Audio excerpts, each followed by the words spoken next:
जय श्री कृष्ण मित्रों, VR Gujju channel में तमाરું स्वागत है। आज આપણે ચૂરમાના લાડુની રેસીપી જોશું। તમે જો પહેલી જ વખત એને બનાવતા હશો તો પણ એ પરફેક્ટ બનશે જો તમે આ ટ્રીક વાપરશો તો।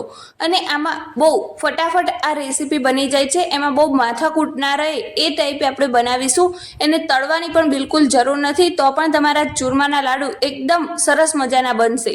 તો અત્યારે તમને સ્ક્રીન ઉપર દેખાઈ રહ્યા હશે આ ચૂરમાના લાડુ। અને જો કેટલા સરસ મજાના વાળીને આપણે બનાવ્યા છે, એકદમ ગોળ ગોળ બન્યા છે। તમને જોતા જ મોઢામાં પાણી આવી ગયું હશે। તો ચલો આપણે રેસીપી બનાવવાનું સ્ટાર્ટ કરીએ ઝડપથી। તો ચૂરમાના લાડુ બનાવવા માટે આપણે ભાખરીનો જે જાડો લોટ હોય એની જરૂર પડશે, જેનાથી આપણે ભાખરી ઘરમાં બનાવતા હોઈએ છીએ એ જ। અને જો તમારા ઘરમાં ના અવેલેબલ હોય તો તમે કોઈ પણ ઘરઘંટીએ જઈને આ તમે લોટ માંગશો તો તમને આસાનીથી મળી જશે। તો ચલો આપણે ઝડપથી ભાખરીનો જે લોટ હોય એ લઈ લઈશું। તો જો આ રીતના કરકરો લોટ આપણે લઈ લીધેલો છે, જે ભાખરી બનાવવા માટે યુઝ થતો હોય એ।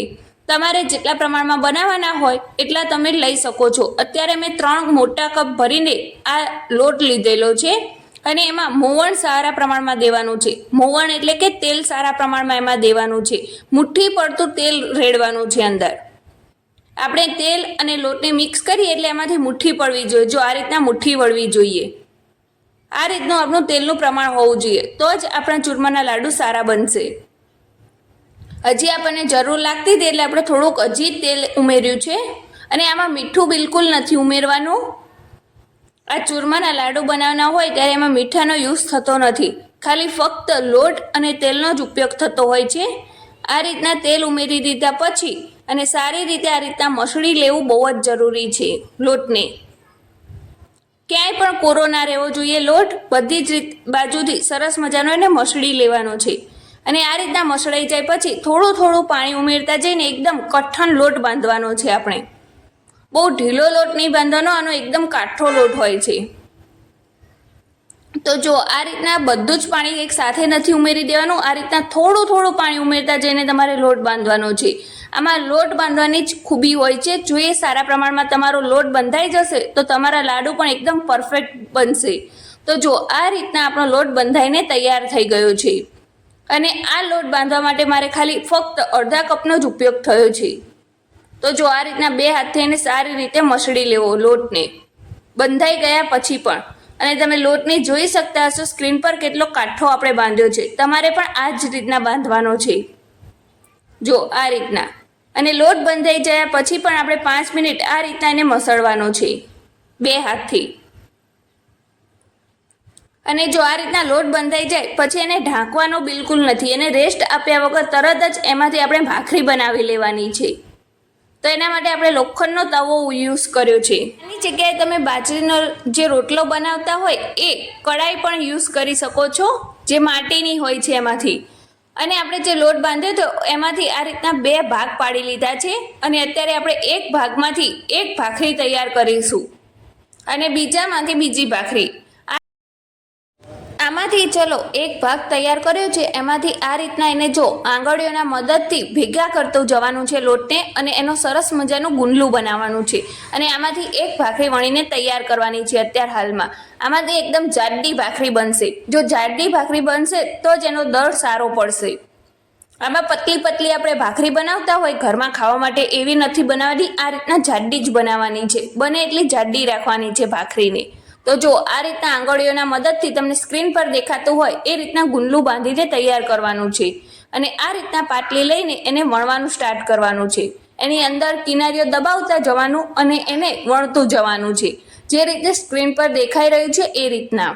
આમાં તેલનું પ્રમાણ સારા પ્રમાણમાં હોવાથી તમારી ભાખરી જરૂર ફાટશે, પણ તમારે અંદર એનો લોટ દબાવતા જઈને આ રીતના સ્ક્રીન પર દેખાય એ રીતના તમારે વણતું જવાનું છે। જો આ રીતના દબાવતા જઈને થોડું વણવાનું અને થોડું દબાવતા જવાનું, એટલે તમારી ભાખરી એકદમ સરસ બની જશે।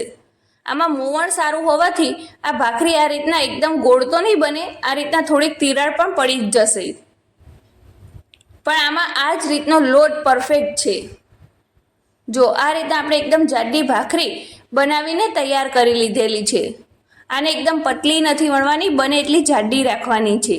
અને આ રીતના ભાખરી આપણી વણાઈ જાય ત્યારબાદ આ રીતના આપણે કોર ફિટ કરી લઈશું હાથની મદદથી. અને પછી આપણે જે લોખંડનો તવો ગરમ કરવા મૂક્યો છે એની ઉપર આને આ રીતના સ્ક્રીન પર દેખાય એ રીતના એની ઉપર આપણે મૂકી દઈશું તવા ઉપર. જો આ રીતના આપણે વણી લીધી છે સરસ મજાની. અને તવી પણ આપણે જે ગરમ કરવા મૂકી હતી એ ગરમ થઈ ગઈ છે. અને આપણે આની તવીની જે ફ્લેમ હતી એ મીડિયમ ગેસ રાખવાનો છે, બહુ ફૂલ નથી કરી દેવાનો. અને જો ફૂલ રાખશો તો તમારી ભાખરી છે એ અંદરથી ચડશે નહીં અને કાચી રહી જશે. એટલે એને ધીમા તાપ ઉપર જ આ રીતના તમારે શેકવાની છે. જો આ રીતના એક બાજુ થઈ જાય પછી આપણે એને બીજી બાજુ પલટાવી લઈશું અને બે બાજુ સરસ મજાની શેકી લઈશું. આ ભાખરીને શેકાતા 10 થી 15 મિનિટ જેટલો સમય લાગશે તમારે. ભલે થોડો સમય લાગે પણ એને ધીમા તાપ ઉપર તમારે શેકવાની છે. અને જો શેકાઈ જશે તો આ રીતના તૂટી પણ જશે, પણ તમારે ટેન્શન લેવાની જરૂર નથી. એ તેલનું પ્રમાણ હોવાથી એ તૂટી પણ જશે. અને જ્યાં સુધી આપણી ભાખરી ચડતી હતી ત્યાં સુધી આપણે જે બીજો ભાગ કાઢ્યો હતો એમાંથી પણ આપણે ભાખરી વણી લીધેલી છે અને એને પણ આપણે જે તવો હતો એની ઉપર એડ કરી દીધી છે.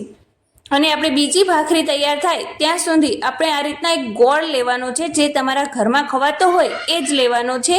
અને આ રીતના એને ચપ્પાથી સુધારી લેવાનો છે. તમારે છીણીની મદદથી છીણવું હોય તો પણ છીણી શકો છો, પણ આનું રિઝલ્ટ પણ સારું જ મળે છે. જો આપણી બીજી ભાખરી પણ તૈયાર થઈ ગઈ છે. પહેલાં આપણે જે ભાખરી તૈયાર કરી હતી એ પણ થઈ ગઈ છે અને બીજી પણ થઈ ગઈ છે. અને આપણું જે તવી છે એ ગરમ છે એટલે એના ઉપર આપણે ઘી ગરમ કરવા મૂકી દીધેલું છે આમાં એડ કરવા માટે.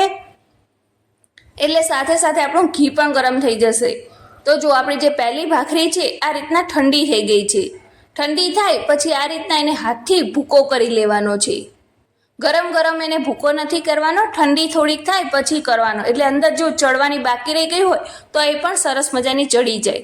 અને જે બીજો ભાખરી બનાવી એને પણ આ રીતના ભૂકો કરી લઈશું હાથથી. જો આ રીતના આપણે બંને અલગ અલગ કરી છે, પછી મિક્સ કરી દઈશું. અને પછી મિક્સ કરી લીધા પછી અને થોડો ભૂકો કરી લીધા પછી આ રીતના આપણે જે ચાયણો હોય ઘરમાં ઘઉં કે ચોખા ચાળવાનો એ ગમે તે લઈ લેવાનો છે અને એમાં આ બધો ભૂકો એડ કરી દેવાનો છે. એટલે જે નીચે હશે એ એકદમ આવી રીતના ઝીણો ભૂકો પડશે. જો તમે ચાયણીમાં ચાળશો તો અને ઉપર મોટો મોટો આ રીતના રહી જશે ભાખરી. અને જે આ મોટો ભાગ રહે એને તમે મિક્સચરમાં પણ દળી શકો છો અને આ રીતના મારી રીતે ખાણીમાં પણ એને ખાંડી શકો છો. જો તમારે ઉતાવળ હોય તો એને મિક્સચરમાં પણ દળી શકો છો. તો જો આ રીતના આપણો પાવડર તૈયાર થયો છે. હવે આપણે આને ખાણીમાં ખાંડી લઈશું. તમે ખાણીમાં ખાંડશો તો પણ એ ખંડાઈ જશે અને તમે મિક્સચરમાં એને ખાંડવા માંગતા હોય તો પણ ખાંડી શકો છો. પણ આ રીતના તમારે બધો જ ભૂકો તૈયાર કરી લેવાનો છે. એમાં જરા પણ આ રીતના મોટો ના આવવો જોઈએ, કોઈ પણ ભાખરીનો ટુકડો ના આવવો જોઈએ. જે નીચેનો ભાગ છે એ જ આપણે લેવાનો છે. આ ઉપર ચાયણામાં હોય એ નથી લેવાનો. એને આપણે ધીરે ધીરે આ રીતના ખાંડતા જઈને એકદમ ઝીણો ભૂકો કરી લેવાનો છે. તો જો આ રીતના ચાયણીમાં ચાળતું જવાનું છે અને ઉપર જે ચાયણામાં વધે એને ખાણીમાં ખાંડતું જવાનું છે, જે રીતે સ્ક્રીન પર દેખાઈ રહ્યું છે એ રીતે. આમાં થોડીક વાર લાગશે પણ તમને ખાવામાં બહુ જ મજા આવશે. પણ જો પેલા મુઠિયા તળવાની જે ઝંઝટ છે એ જતી રહી છે. આ રીતના શેકીને પણ તમે બનાવી શકો છો. તો જો આ રીતના આપણે બધો જ ભૂકો તૈયાર કરી દીધેલો છે ભાખરીમાંથી. તમે જો જાડી ભાખરી બનાવશો તો જ આ રીતના દર પડશે. જો તમે પતલી બનાવશો તો એમાંથી આવો દર નહીં તૈયાર થાય. એટલે તમારે પતલી ભાખરી નહીં બનાવવાની, એટલું ધ્યાન રાખવાનું. જાડી ભાખરી જ તૈયાર કરવાની છે. તો જો આપણો બધો જ જે ચાયણામાં લઈને આપણે બધો જ આ રીતના દર બનાવીને તૈયાર કરી લીધેલો છે આ રીતના. અને આ ઉપરનો જે ભાખરીનો ભાગ રહે કડક કડક એ તમારે દાળ ભાતમાં ખાવો હોય તો પણ બહુ જ સરસ લાગે છે. હવે જે આપણો પાવડર તૈયાર થયો છે ભાખરીમાંથી એમાં આપણે આ રીતના જે ગોળ સુધારીને રાખ્યો તો એ તમારે એડ કરી દેવાનો છે. મીઠાશ તમારા પ્રમાણે તમારે એડ કરવાની છે. જેવું તમે ઘરમાં મીઠું ખાતા હોય એટલે કે ગળ્યું ખાતા હોય એ રીતના તમારે ગોળ ઉમેરવાનો છે. કોઈ ગળ્યું ઓછું ખાતા હોય તો તમે ઓછો પણ કરી શકો છો. એ તમારા ટેસ્ટ અનુસાર તમારે એડ કરતું જવાનું છે. અને સાથે જ આમાં આપણે ઘી જે ગરમ કરવા મૂક્યું હતું એ પણ સરસ મજાનું તૈયાર થઈ ગયું છે, એટલે આમાં ઘી ઉમેરી દઈશું. કોઈને ઘી ઓછું ફાવતું હોય તો તમે ઘી ઓછું પણ રેડી શકો છો, પણ આમાં ઘી બને ત્યાં સુધી સારા પ્રમાણમાં ઉમેરવું તો તમને સરસ લાગશે અને લાડવા પણ સરસ વળશે. એટલે જોઈતા પ્રમાણે ઘી ઉમેરીને એને સારી રીતે મસળતું જવાનું ઉપરથી નીચે કરીને, જો આ રીતના. ઘી અને ગોળ તમારા ટેસ્ટ પ્રમાણે તમે ઓછું વધતું કરી શકો છો. તમારા ઘરમાં જે રીતના પસંદ હોય એ રીતના તમે બેલેન્સ કરી શકો છો. તો તમને આ રેસીપીનો વિડીયો કેવો લાગ્યો મને કમેન્ટ બોક્સમાં લખીને જરૂરથી બતાવજો. અને આગળ તમે કઈ રેસીપીનો વિડીયો જોવા માંગો છો એ પણ કમેન્ટ બોક્સમાં લખીને જરૂરથી બતાવજો. એની રેસીપી વિડીયો પણ હું તમારા વચ્ચે જરૂરથી શેર કરીશ. અને તમે VR ગુજ્જુ ચેનલ ઉપર નવા આવ્યા હોય અને તેને સબસ્ક્રાઈબ ના કર્યું હોય તો એને સબસ્ક્રાઈબ જરૂર કરી દેજો. તો ચલો હવે આપણા ચૂરમાના લાડુ એકદમ સરસ ટ્રેડિશનલ રીતે બનીને તૈયાર થઈ ગયા છે. બિલકુલ તળવાની માથાકૂટ વગર અને ફટાફટ બની જાય તેવી આ ટ્રીક સાથે આપણે બનાવીને તૈયાર કર્યા છે.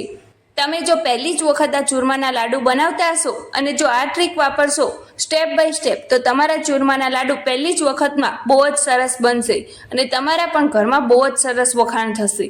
તો ચલો હવે આપણે મળીએ એક નવી જ રેસીપીના વિડીયો સાથે. ત્યાં સુધી બાય બાય, ટેક કેર, જય શ્રી કૃષ્ણ.